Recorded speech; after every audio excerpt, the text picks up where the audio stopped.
झोपलेल्या प्रशासनाला जाग आणण्यासाठी क्रांतिकारी शेतकरी संघटनेचा घंटानाद।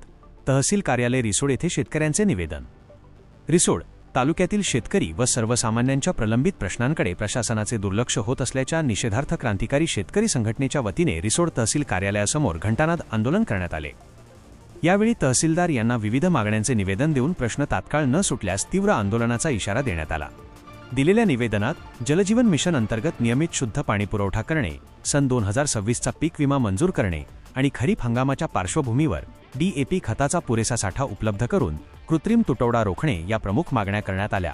तसेच पोखरा योजनेत घोटा, हराळ, चिखली, व्याड व कवठा गावांचा समावेश करावा, शेतकऱ्यांना बाजार समितीत लिलाव पट्टी मिळावी आणि प्रलंबित सोलर पंप तात्काळ बसवावेत अशीही मागणी केली। याशिवाय घरकुल लाभार्थ्यांना मोफत 5 ब्रास रेती देणे, शेतीसाठी डिझेल उपलब्ध करणे, खतांची लिंकिंग व जादा दराने विक्री करणाऱ्या कृषी केंद्रांवर कडक कारवाई करण्याची मागणी करण्यात आली। पंचायत समितीमार्फत घरकुल, विहीर, गोठा योजनांचे रखडलेले अनुदान जमा करावे आणि कर्मचाऱ्यांकडून होणारी आर्थिक लूट थांबवावी याकडेही प्रशासनाचे लक्ष वेधण्यात आले।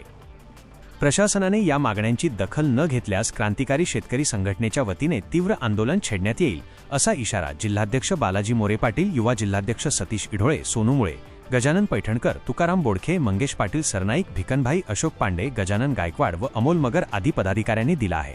अशा नवनवीन बातम्यासाठी चॅनलला सबस्क्राईब करा आणि पाहत रहा MH न्यूज मराठी।